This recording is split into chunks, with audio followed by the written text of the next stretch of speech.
사랑하는 영락교회 지체들에게 주 안에서 평화 인사를 전합니다. 오늘은 2025년 2월 19일 수요일입니다. 오늘의 묵상 본문은 마태복음 9장 1절로 8절까지의 말씀입니다. 오늘 본문 말씀 9장 1절부터의 말씀은 이렇게 시작합니다. 예수께서 배에 오르사 건너가 본 동네에 이르시니, 우리 중풍병자를 고치시는 주님의 이적의 이야기죠. 마가복음 2장과 누가복음 5장에 평행 본문이 있습니다. 조금 다른 것은 거기서 많은 사람이 모여서 지붕을 드러내고 사람을 침상으로 내린 이런 사건으로 기록되고 있죠. 예수께서 배에 오르사 이렇게 되어 있는데, 지금 가버나움에서 갈릴리 사역을 하시다가 가다라 지방으로 배를 타고 건너가셨죠. 건너편으로. 그런데 그곳에서 귀신 들린 사람을 고치는 그 사건을 보고 사람들이 두려워해서 떠나시기를 강구하더라. 이렇게 어제 말씀에 8장 34절의 말씀에 나오죠. 그 배를 다시 타고 갈릴리의 바닷가 호숫가를 건너서 본 동네 가버나움으로 돌아오신 것입니다. 가버나움은 갈릴리의 수도 같은 것이죠. 행정과 정치 모든 것의 중심되는 지역이 가버나움입니다. 본 동네 이렇게 썼어요. 텐 이디언 폴린 이렇게 썼는데, 텐이라는 게 더 정관사, 이디언이라는 거 온, 폴린이라는 건 city, 더 his own city, 원래 사역하던 그 동네로 돌아오셨다 이런 것이죠. 2절에 침상에 누운 중풍병자들을 사람들이 데리고 오거늘, 주님이 말씀을 가리키고 계시는 거죠. 말씀을 선포하고 계시는 겁니다. 그런데 그 자리에 침상에 누운 중풍병자를 사람들이 데리고 오거늘, 침상이라고 하지만은 뭐 침대 같은 건 아니고 뒤에 너의 침상을 너가 가지고 가라. 그러니까 본인이 개인이 들고 갔어요. 침대 같은 건 아니고 이제 뭐 매트리스 같은 그 어떤 자리 같은 이런 크지 않은 것인, 한 사람을 이렇게 눕힐 수 있는 작은 매트리스 같은 이제 그런 것일 것이다라고 상상해 볼 수 있겠죠. 침상에 누운 중풍병자라고 하는 건 뭐 중풍병자라고 썼지만 일종의 이제 마비의 증세죠. 몸이 마비된 사람이에요. 몸이 마비되는 것은 이제 뭐 요즘은 이제 그것이 뇌졸중, 이런 혈관 질환이라는 것을 알게 되었지만 이 시대는 그런 걸 알 수 없죠. 지금도 못 고칩니다. 지금도 못 고치죠. 그런데 그 몸이 마비된 환자를, 중풍병자를 사람들이 데리고 오거늘, 예수께서 그들의 믿음을 보시고 중풍병자에게 이르시되 작은 자야 안심하라, 내가 죄사함을 받았느니라. 놀라운 말씀을 선언하십니다. 오늘 본문 말씀은 굉장히 많은 오해가 있어요. 하도 잘못된 오해가 팽배해가지고 잘못된 강해가 맞는 것 같이 그렇게 이제 일반화된 부분이 있습니다. 말씀을 잘 봐야 돼요. 중풍병자를 사람들이 데리고 오는데 예수님께서 그들의 믿음을 보시고, 주님이 믿음을 보셨다는 거죠. 그들의 행위를 보신 게 아니라 믿음을 보셨어요. 물론 행위 가운데 나타난 그들의 믿음을 보시는 거죠. 믿음을 어떻게 보겠습니까? 믿음을 어떻게 보겠어요? 믿음을 보시고 중풍병자에게 이르시되 작은 자야 안심하라. 작은 자야라는 게 테크논이라는 말인데, 아이라는 말이죠. 테크논이라는 말이. 그래서 어른이 아이를 부르는 말일 수도 있고 아버지가 자식을 부르는 말일 수도 있습니다. 내 아들아, 이렇게 아버지의 어떤 사랑과 따뜻함으로 내 아들아 이렇게 맞아주시는 그런 모습입니다. 작은 자야보다는 내 아들아 이런 표현, 영어 번역 같은 데 보면 my son 이렇게 돼 있죠. 내 아들아 안심하라. 타르세이라는 말인데 안심하라 이렇게 번역을 했는데 이제 용기를 내라 이런 말씀입니다. 타르세이, 타르소스라는 게 원형인데 커리지예요. 커리지. 용기를 내, 힘을 내 이런 말이죠. 힘을 내라. 힘을 내야 돼. 네가 죄사함을 받았어 이런 말씀이죠. 죄사함을 받았느니라. 죄사함이라고 하는 것은 이제 하말티아, 우리 너무나 잘 아는 거죠. 하말티아라는 것은 관역을 벗어났다는 얘기입니다. 하말타소 이런 벗어났다 이런 얘기예요. 관역을 벗어났다. 초점에서 벗어났다. 무슨 초점이겠어요? 주님에게서 벗어났다. 주님이라고 하는 초점에서 벗어났다라는 겁니다. 주님과의 연결되어 있고 주님의 뜻에 따라 살아가야 되는데 주님의 뜻과 주님의 인도하심에서 벗어난 것, 이게 죄예요. 우리 삶에 거의 모든 것이 죄죠. 우리가 주님의 뜻에 맞출 수도 있지만 주님은 영이시고 우리는 혈육을 입고 세상 가운데 살아가는데 죄가 관영한 세상 가운데 살아가니까 끊임없이 죄를 저지르게 됩니다. 그게 하말티아죠. 계속 관역에서 벗어나 있는 거예요. 그런데 죄 사함을 받았느니라. 사함이라고 하는 것은 이제 아피엔타이라는 말인데, 아피엔타이, 사함을 받았느니라. 아피엔타이라는 말이 아포라는 말과 히에미라는 말이 붙은 겁니다. 히에미라는 건 이제 to send, 보내다 이런 말이고, 아포라는 건 from, 어디서 이렇게 떨어져 나오는 거죠. 그래서 묶임에서 떨어져 나와서 보냄을 받았다. 노예가 사슬에 묶여 있는데 사슬이 끊어져서 자유함을 얻는 것. 이런 것이 이제 아피엔타입니다. 죄에 묶여 있는데 죄의 묶임에서 끊어짐을 받았다. 더 이상 죄가 너의 굴레가 되지 않는다라는 뜻입니다. 그런데 이 말씀을 깊이 봐야 됩니다. 이 말씀을 잘못 피상적으로, 현상적으로 오해하면은 이런 식으로 이해할 수가 있어요. 아, 주님이 믿음을 보시는 것처럼 그 사람의 죄를 받겠지. 주님은 능력이 있으시니까 우리는 보지 못하지만 죄가 있는 것을 보시고 그 죄의 결과로서 이 사람이 풍을 맞았는데 그 죄를 맞았는데 그 죄를 용서하심으로 풍이 고쳐졌나 보다, 이렇게 이해하는 거죠. 완전히 잘못된 해석입니다. 주님이 믿음을 보시고 죄사함을 주셨어요. 믿음을 보시고 고침을 주신 게 아니라, 믿음을 보시고 깨끗함을 주신 게 아니라 믿음을 보고 죄사함을 주신다라고 선포하고 계시는 거죠. 주님이 앞에 우리 나왔던 두 가지 이적 가운데 그 바다를 잔잔케 하시는 물리적인 세상, 물리적인 세계를 다스리는 그런 권세가 주님에게 있다는 것을 보여주셨죠. 그 다음에 귀신을 쫓는 것을 보여주심으로 영을 다스리는 권세가 있는 것을 보여주셨어요. 그리고 오늘 9장 1절부터 8장까지의 말씀의 중심은 죄를 사하시는 권세가 있다라는 걸 보여주고 계시죠. 그런데 죄가 뭐예요? 죄의 정의에서 나왔지만 죄의 중심이 주님이에요. 주님께서로부터 벗어나는 것이 죄입니다. 근데 주님에게로부터 벗어났는지 안 벗어났는지를 누가 알까요? 그걸 아는 분은 주님밖에 없죠. 그걸 아는 분은 주님밖에 없어요. 그래서 죄의 초점이라고 하는 것, 죄인가 죄가 아닌가, 죄에 묶였는가 안 묶였는가, 뭐 이런 것을 볼 수 있는 분은 주님밖에 없으시겠죠. 죄의 주체, 죄의 중심, 기준은 주님이에요. 그래서 죄를 사할 수 있는 분은 하나님밖에 없죠. 오늘 신성 모독이다라는 서기관의 반응이 나오는데, 죄를 사할 수 있는 분은 하나님밖에 없어요. 그런데 예수님이 죄를 사하신 겁니다. 죄를 사한다고 선포하신 거예요. 그러면 삼위일체 하나님이시니까, 예수님이 하나님이시니까 그 하나님이 죄를 사하실 수 있겠지. 물론 맞는 말씀입니다. 그런데 하나님이 능력이 계시기 때문에 그 사람의 뭔가 죄를 때문에 결과고 죄로 그 사람이 묶여있기 때문에 풀려줬다라는 말은 반은 맞고 반은 틀린 말입니다. 어떤 특정한 죄를 지면 어떤 특정한 벌을 받는 게 아니에요. 그리고 그 죄를 짓지 말라고 보내신 것도 아닙니다. 죄가 문제라면은 아예 주님이 이 세상에 죄를 없애시든가 죄를 짓지 않는 존재를 만들든가, 우리가 죄를 짓고 유리하고 피하고 성을 쌓는 삶을, 가인의 죄로부터 시작해서 그런 삶을 살고 있잖아요. 그리고 하와와 아담의 죄로부터 주님과의 죄의 문제, 죄성의 문제를 우리가 입고 있죠. 그럼 주님이 싹 다 죽이고 다시 창조를 하시든가, 이렇게 하시는 게 아니라 왜 세상 가운데 우리를 보내고 죄 가운데 우리를 살게 하시는가라는 것이 핵심인 것이죠. 이게 죄의 문제입니다. 기독교에서 죄사함의 핵심적인 가르침인데, 이거에 대한 온갖 또 이단도 너무 많고 잘못된 그런 것도 너무 많은 것이죠. 그래서 죄와 벌이라는 게 1대1로 대응하는 게 아니라, 주님이 우리에게 죄 짓지 말라, 죄를 굉장히 강조합니다. 종교에서는. 왜냐하면 우리에게 죄의식을 가지고 우리를 공격하기 때문이죠. 죄의식으로 사람을 묶어요. 죄의식이 있으면 사람이 무기력해집니다.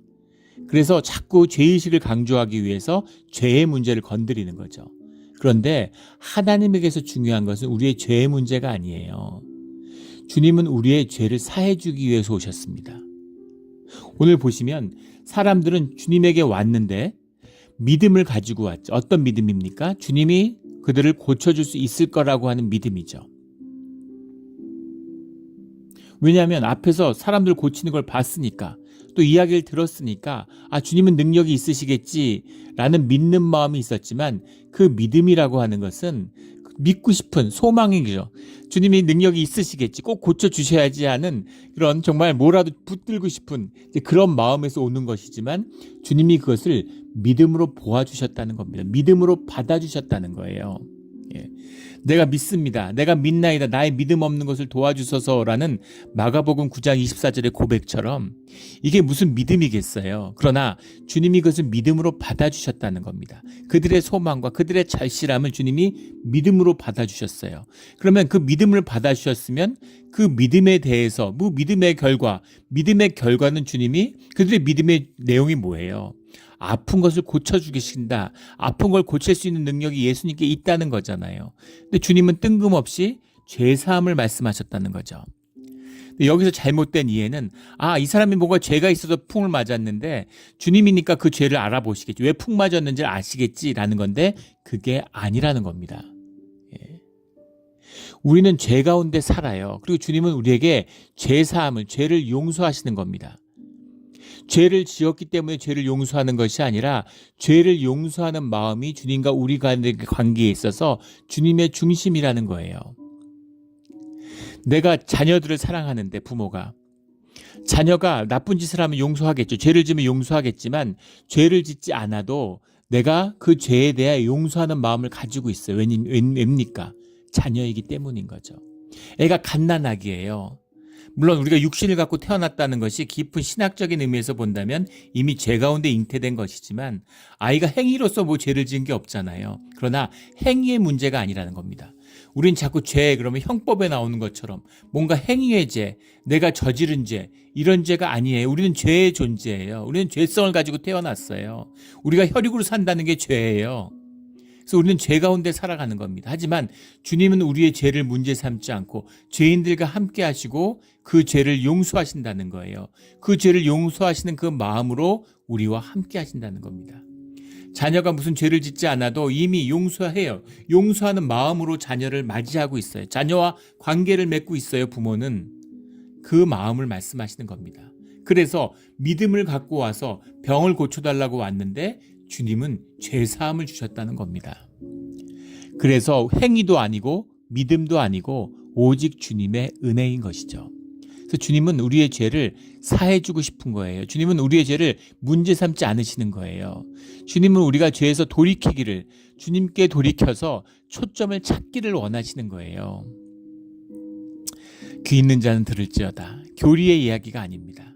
주님의 사랑, 주님의 은혜, 주님의 자비로우신 주님의 마음, 그것을 우리가 만나는 이야기다라는 거죠. 그래서 주님은 그 죄를 먼저 용서해 주시는 겁니다. 그래서 무슨 인과관계, 인과라는 건 현상의 문제잖아요. 인과는 현상의 문제, 앞뒤의 문제, 전후의 인과의 결과의 문제예요. 구속의 문제입니다. 근데 주님은 본질의 세계에서 역사하시는 거죠. 인과 문제가 아니에요. 그래서 무슨 내가 죄를 지니까 내가 죄를 거기에 대한 벌을 받고 내가 이게 육체가 나빠졌네. 믿음을 가지고 아픈 걸 고치고 그다음에 죄사함을 이런 게 아니라는 겁니다. 그 현상의 이야기가 아니에요.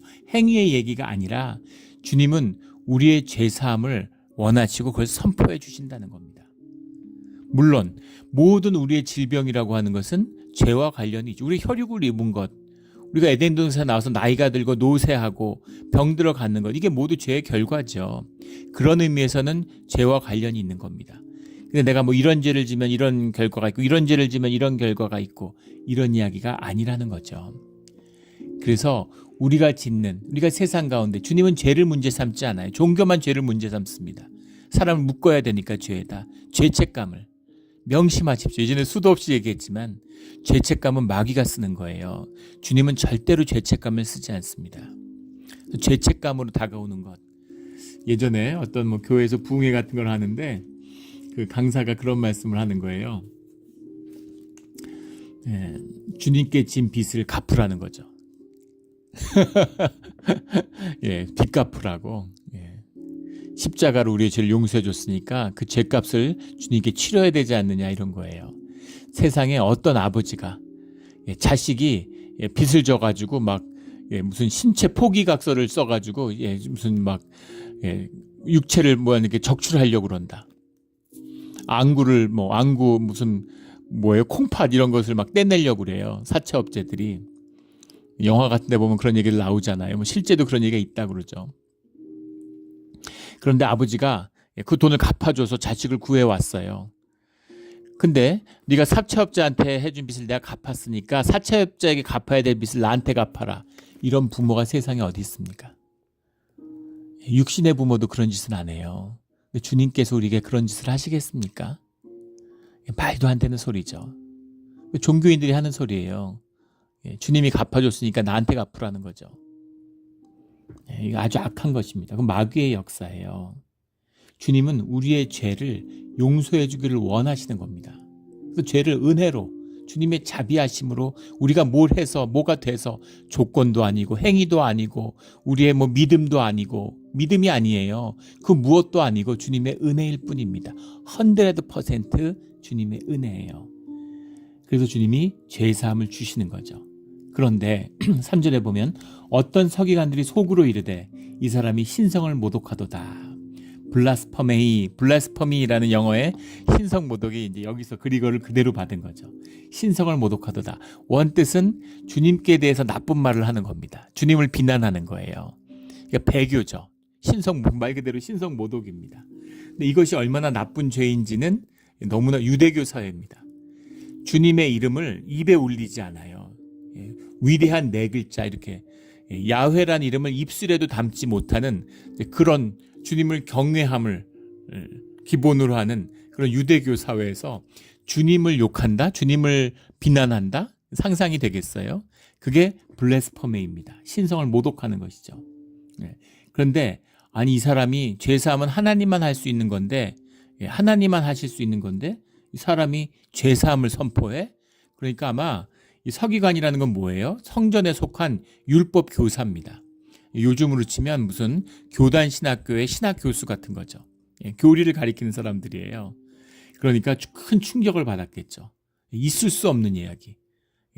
있을 수 없는 이야기예요. 엄청난 충격을 받은 겁니다. 속으로 이르되 이 사람이 신성을 모독하도다. 예수께서 그 생각을 아시고 4절에 이르시되 너희가 어찌하여 마음에 악한 생각을 하느냐. 악한 생각이라는 게 뭐겠어요? 단순히 신성을 모독했네 이런 거겠어요? 타는 것 같은 분노를 느꼈겠죠. 모든 걸 용서해도 이런 건 용서 못하지. 이거 안 되겠는데? 도저히 용서할 수 없는 탄 듯한 분노를 느끼는데, 그러니까 예수님을 아마 그냥 둘 수 없어 이런 생각을 하는 것을 주님이 이제 아신 거죠. 그래서 악한 생각을 하느냐, 악한 생각을 하느냐. 마음의 중심 가운데에서는 주님의 이적을 보고 싶은 마음이 있고 주님을 만나고 싶은 마음이 있어요. 그런데 그들의 의식을 지배하는 것은 교리죠. 종교의 지식이죠. 그리고 그것이 자기의 아이덴티티죠. 그러니까 생각으로는 그게 거부당하면 그게 에고와 하나가 되어 있는 겁니다.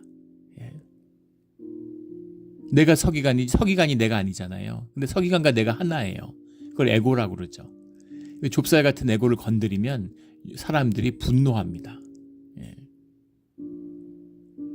사람 좋은 척, 세상 쿨한 척 하다가 좁쌀 같은 그 에고를 조금이라도 건드리면 죽일 것 같이 분노해요. 이게 인간의 모습, 하물며 종교인의 모습이죠. 그런 걸 보시고 주님이 그 악한 생각을 주님이 아신 거죠. 5절에 내가 죄사함을 받았느니라 하는 말과 일어나 걸어가라 하는 말 중에 어느 것이 쉽겠느냐. 일어나서 걸어가라 하는 것은 선지자들도 그리고 주님의 무슨 그 보내심을 받은 기도하는 사람들 이런 사람들이 이제 선지자들이나 말씀을 전하다가 이런 이적들을 행하는 사람들이 많이 있었겠죠. 하지만 누가 죄를 사할 수가 있습니까? 죄를 어떻게 사해요? 사람이 어떻게 죄를 사해요? 사람이 죄를 사할 수가 없죠. 일어나 걸어가라 하는 말 중에 어느 것이 쉽겠느냐. 그렇게 말씀하시는 거죠. 사람 고치는 게 뭐가 대수겠니? 근데 중요한 건 죄사함이야 라고 말씀하시는 거죠. 6절에 그러나 인자가 세상에서 죄를 사하는 권능이 있는 줄 너희로 알게 하려 하노라. 나에게 인자가 사람의 아들이잖아요. 사람의 아들이 세상에서 죄를 사하는 권능, 하나님의 자녀인데 사람과 같은 모습을 가지고 있어요. 이게 인자라는 말이죠. 인자라는 말은 사실은 주님을 가리키는, 주님이 이 땅에 오신 걸 가리키는 표현이죠. 하나님의 아들이라고 하는 표현, 여호수아가 그 이름이잖아요. 예수님이 예수아가 그 이름이죠. 하나님의 아들이에요. 그 말은 사실은 많이 쓰이는 말입니다. 아버지의 유업을 받드는 자가 하나님, 그래서 아버지의 아들이라는 칭함을 받죠. 하나님의 유업, 하나님의 나라를 섬기는 자들이 하나님의 아들입니다. 그러니까 그 표현은 별로 문제될 게 없어요. 근데 문제는 주님이 당신을 인자라고 얘기하는 거죠. 사람의 모습을 가진 하나님의 사람, 하나님의 인자의 모습, 사람의 형상을 가졌다. 이것이 사람들이 받아들일 수 없는 겁니다. 그런데 인자가 세상에서 죄를 사하는 권능이 있는 줄을 너희로 알게 하려 하노라. 이렇게 말씀하시는 거죠. 정말 거의 서기관들 같으면 기절할 것 같았을 거예요. 어떻게 인간이 저런 말을 할 수가 있을까? 어떻게 유대인이 저런 말을 할 수가 있지? 아마 그 충격에 말도 못했을 겁니다. 아마 지진이 일어나는 것 같은 그런 충격을 받았을 거예요. 중풍병자에게 말씀하시되 일어나 내 침상을 가지고 집으로 가라 하시니 네 병이 나았다. 병을 고쳤다. 이렇게 말씀하신 게 아니라 일어나라 이렇게 말씀하시는 거예요. 일어나라. 내 침상을 가지고 집으로 가라. 이렇게 말씀하시는 거죠. 앞에 나오는 안심하라. 용기를 내. 네가 죄사함을 받았어. 용기를 내. 죄사함을 받았어. 힘을 내. 그리고 지금은 네가 일어나서 내 침상을 가지고 집으로 가. 병을 고쳐줄게. 내가 병을 고쳤어가 아니라 일어나라 이렇게 말씀하시는 거예요. 그러니까 누워있던 사람이 일어난 겁니다. 7절에 그가 일어나 집으로 돌아가거늘 주님이 일어나서 집으로 가. 네가 죄사함을 받았고 넌 일어나 가. 이렇게 말하니까 이 사람이 일어나서 침상을 가지고 집으로 가게 된 거죠. 자, 언제 고쳐진 걸까요? 고침은 언제 일어난 겁니까? 누가 고친 겁니까?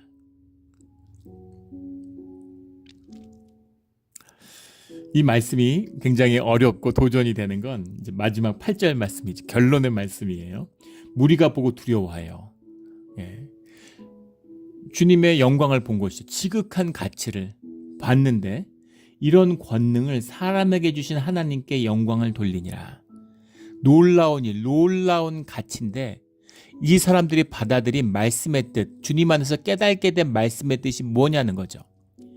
이런 권능을 사람에게 주신 하나님께 영광을 돌리니라.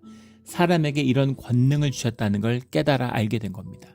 그래서 그 권능을 주신 하나님께 영광을 돌리게 되는 것이죠. 주님만이 하실 수 있는 일이구나. 주님이 하신 일이구나. 이건 인간의 일이 아니구나. 인간이 했지만 인간의 일이 아니야. 그런데 인간이 이 일을 하는구나. 이런 권능을 사람에게 주신, 이런 권능을 사람에게 주신 사람을 자꾸 예수님으로 이해해요. 와, 사람으로 오셨는데 사람이 이런 일을 할 수가 있네? 그러니까 하나님이지. 이런 얘기가 아니라는 겁니다. 이런 권능을 사람에게 주신, 사람이라고 하는 말이 안트로포이라는 복수형으로 돼 있어요. 그러니까 예수님은 아니죠. 텐 안트로포스 이렇게 돼 있으면 이제 예수님일 수 있겠지만 안트로포이 사람들입니다. 맨카인드도 될 수 있겠죠. 인간이라는 종, 사람들에게 하나님이 이런 권능을 주셨구나. 그래서 이들이 깨달은 말씀의 뜻이 뭐예요? 말씀의 권능을 말씀하고 계신 거잖아요. 그 말씀을 통해 깨달은 진실이 무엇입니까? 병을 고칠 수 있는 능력이 사람에게 있어요. 이 말씀을 보다 구체적으로 더 말씀하신 뜻이 요한복음 14장 12절에 나오죠. 내가 진실로 진실로 너희에게 이르노니, 주님이 이렇게 말씀하실 때는 아주 중요한 진실의 말씀을 하시는 거죠.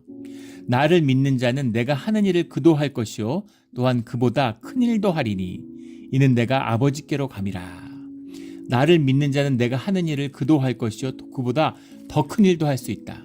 주님이 하시는 일은 우리도 다 할 수 있다는 거예요. 주님 안에 있으면, 주님의 영이 우리 가운데 있으니까 우리는 하도 단절의 세계를 살고 인디비주얼리즘에 쩔어 들어가 있어가지고 나라고 하는 걸 단절로 이해하는 겁니다. 내가 단절된, 너와 나는 다르고 너는 못 가졌는데 나만 가졌고, 아무리 어려워도 나는 너보다는 잘 됐고, 뭐 이런 식의 단절에 기초하고 있어요. 주님이 말씀하시는 인간의, 하나님의 형상으로 인간의 모습은 주님과 하나된, 주님 안에 살아가는 우리의 모습이죠. 그렇게 만들고 창조해진 우리의 모습 가운데에서는 주님의 권능이 우리와 함께하고 있다는 겁니다. 그래서 이런 권능이 무슨 권능이에요? 죄를 사하는 권능, 죄를 돌이키는 권능이고 병을 고치는 권능이에요. 그 권능이 우리에게 있는 겁니다. 인간에게 이런 권능을 주신 하나님께 세상에서 죄를 사하는 권능이 있는 줄을 너희로 알게 하려 함이라. 그래서 죄에서 돌이키라는 겁니다. 우리는 종교로 생활을 하고 종교에 익숙해 있으니까 나는 못해요. 나는 못합니다. 주님 좀 해주세요. 나는 배고파요. 밥 주세요. 나는 아파요. 고쳐주세요. 이렇게 누워있는 거죠. 근데 주님은 우리에게 일어나, 안아서 일으켜주시는 것도 아니고 업어주시는 것도 아니에요. 야 일어나 이렇게 말씀하시는 거죠. 일어나서 네가 눕고 너를 이렇게 들고 온 그 침상을 네가 들고 가 이렇게 말씀하시는 겁니다. 그 침상 가지고 가 집으로. 네가 누워갖고 왔잖아. 네가 가지고 가 이렇게 말씀하시는 거죠.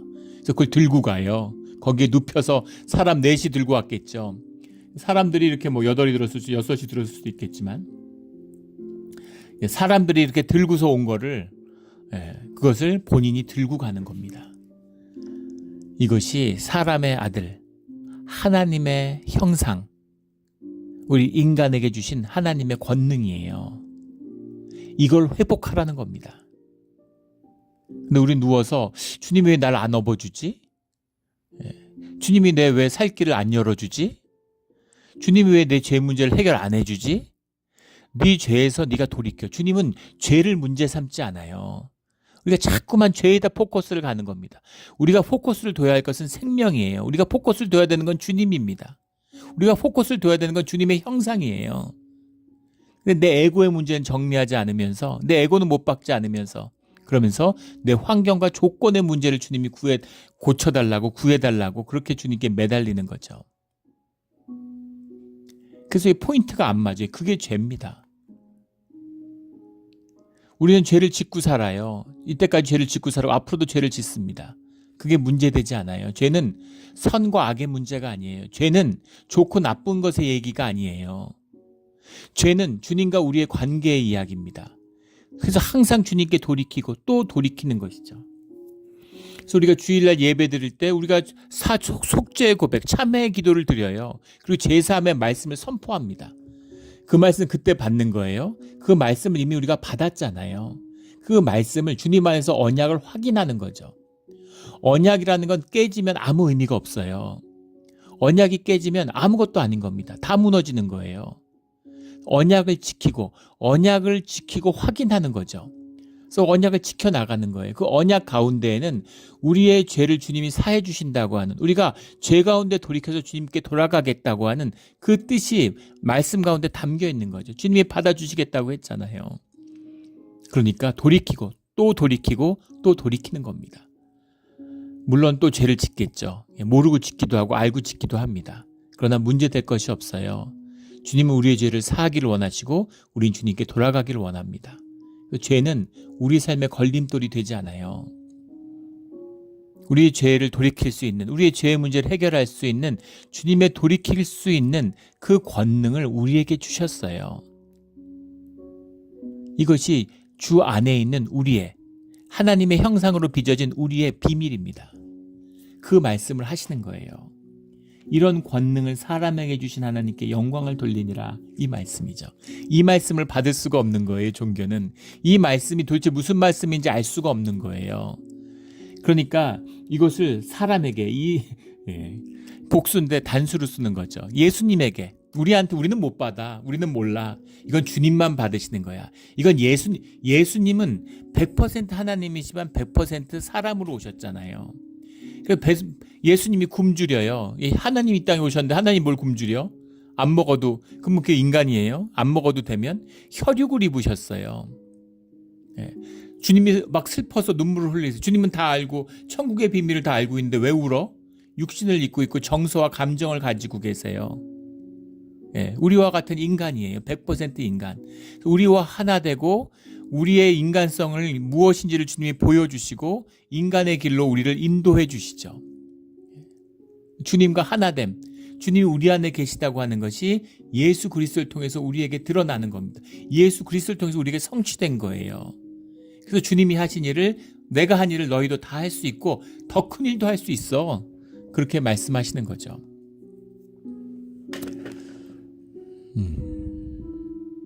나는 중풍병자만 고쳤지만 너희는 에이즈도 고칠 수 있어. 그땐 에이즈가 없었잖아요. 예. 너희는 담배를 끊을 수가 있어. 예수님 시대는 담배가 없었잖아요. 예. 네가 끊어. 이런 거죠. 네가 주님과 하나 돼. 네가 주님 안에서 죄사함을 끊고 주님의 권능을 회복해. 그럼 네가 다 할 수 있어. 예. 술도 끊을 수 있어. 담배도 끊을 수 있어. 도박도 끊을 수 있어. 예. 무슨 온라인 게임도 끊을 수 있어. 다 끊을 수 있어. 이런 말씀을 하시는 거예요. 예. 끊어. 이런 거죠. 네가 일어나. 이런 것처럼 네가 끊어. 이런 겁니다. 끊을 수 있어요. 근데 우리는 종교는 못 끊어. 예. 우리는 절대 못해. 저는 연약해서 못합니다. 주님이 좀 끊어주세요. 예. 뭔가 신비한 일, 번쩍 있는 일이 벌어나서 갑자기 번쩍하니까 이제부터 담배를 못 펴. 세상에 담배를 다 없애주세요. 예. 그런 걸 이적이라고 생각하는 거죠. 근데 주님은 네가 끊을 수 있어. 그 권능이 너한테 있어. 네가 끊어. 이렇게 말씀하시는 겁니다. 그리고 끊을 수 있고 끊는 것이죠. 아무것도 아닌 거예요. 그 일을 행할 때, 그 일을 성취할 때 그 권능이 나와 함께하고 있구나라는 걸 비로소 깨달아 알게 되는 것이죠. 우리가 죄사함을 할 수는 없죠. 우리가 어떻게 죄를 사해요. 그러나 죄의 문제를 해결할 수 있습니다. 주님의 죄사함이 우리와 함께하기 때문인 거죠. 귀 있는 자는 들을지어다. 뭐 이걸 말로 해서 뭐 하겠습니까? 예.